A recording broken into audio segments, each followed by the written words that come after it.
I guess we're all excited really to get back into national team camp and see each other and really get to understand and remember what the coach wants from the players in his squad. So, yeah, it was all positive going into the camp, but at the same time, it was quite difficult because, as you know, the league schedule was quite jam packed and with 5 games in 2 weeks, and the coaches were very understanding of that, and it was just good positive vibes going in there, and it was a great camp to be a part of.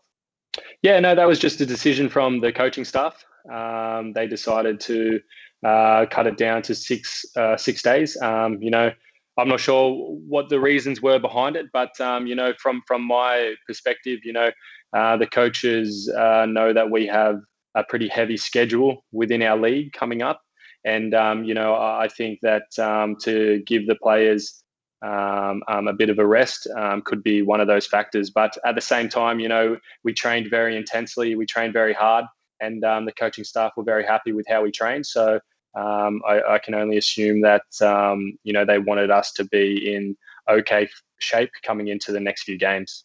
Yeah, of course. It's never easy, especially in these circumstances surrounding COVID and traveling and also the schedule for our league and where that overlaps in terms of the ability to find time for the national team to get together. So yeah, it's a difficult I guess scheduling period for the national team to talk with FAM and MFL and be able to collaborate together to be able to give us the most time possible for Coach Tan to be able to get the team ready come the World Cup qualifiers. But yeah, it is hard to only have a little bit of preparation, but at the same time, these are what the 6 days of what we just had then were very crucial to get back in there and to remember everything that Coach Tan wanted.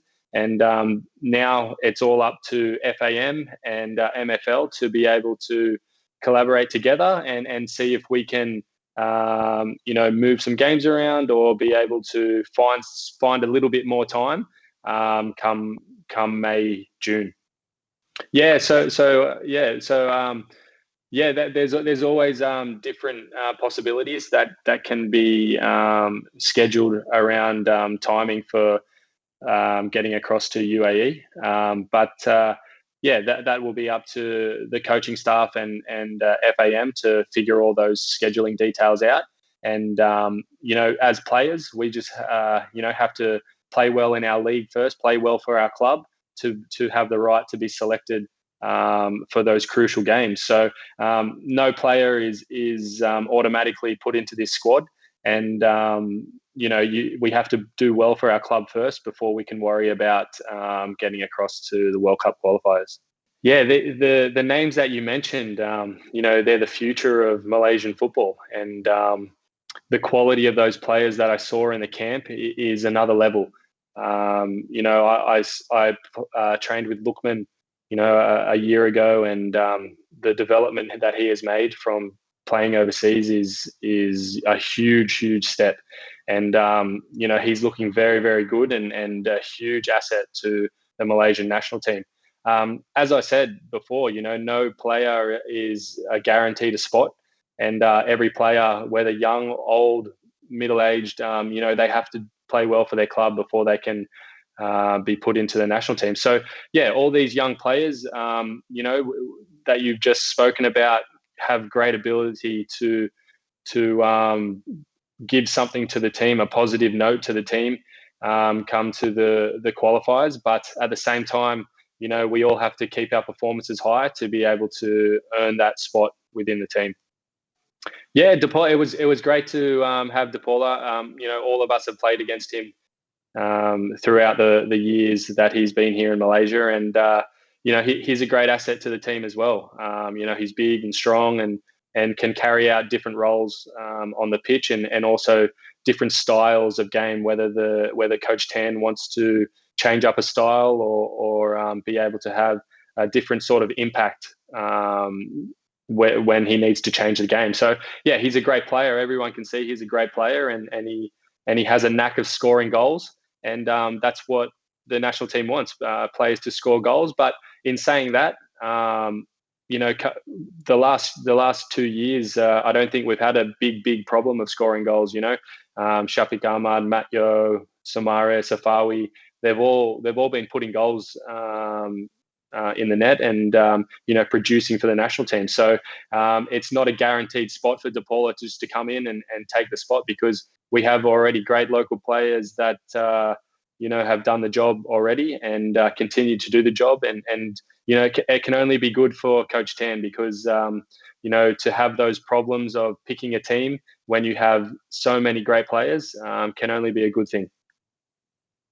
Yeah, it's difficult to say, because you know, there are many players that can come into the team and do well.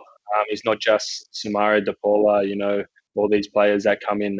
There's many players throughout the league who deserve a chance to be in that squad as well, and we're all fighting for that chance to be able to have that honour to represent Malaysia at the stage that we are at now. You know, it's an incredible time in Malaysian football, and to be able to create history wearing the Malaysian badge is a great honour. So yeah, there's so many players that can come in and come out, and you know, create different different possibilities for the team. And I don't think you know, just to comment on one or two players is the right thing to do. You know, we're a team. We all need each other. We're not. It's not an individual sport. And it's very important that we remember that, and we play together as a family. And at the end of the day, we win or we lose together. For us, you know, that it's a good question, because you know, we obviously wanted to start the league a little bit better. We already know that as a team, and the coaching staff, we expect and demand the best out of every player each and every day.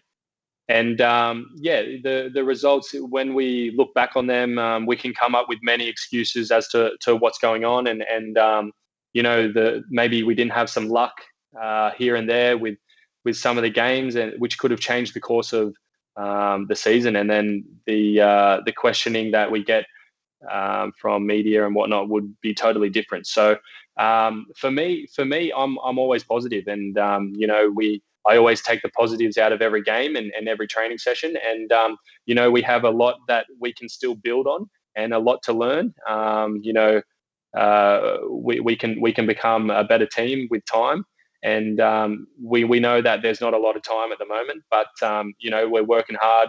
The players are giving their all, and we're sticking together as a family, and that's the one thing that I'm trying to push onto the team: stay positive, work hard, and the success will come. Um, for me, it's you know, you say there's no other choice, must win, but for me, every game's a must win. I don't care if it's UITM, Johor, Pahang. I don't care who it is. It's a must win. So I'm always going to go into that game and push that attitude and mentality onto the players, that every game's a must win. No one in the team goes out there to wanting to draw or lose a game. So the mentality that the players have at the moment is win every game at all costs. So we understand football, you know, is a tough sport, and sometimes you do lose, and sometimes you do have draws. But at the same time, we learn from all the positives that we had in those previous games, and we take them forward to the upcoming game against UITM. So we will be prepared, and we will be giving our all as always, and hopefully we can do the Badger Selangor proud.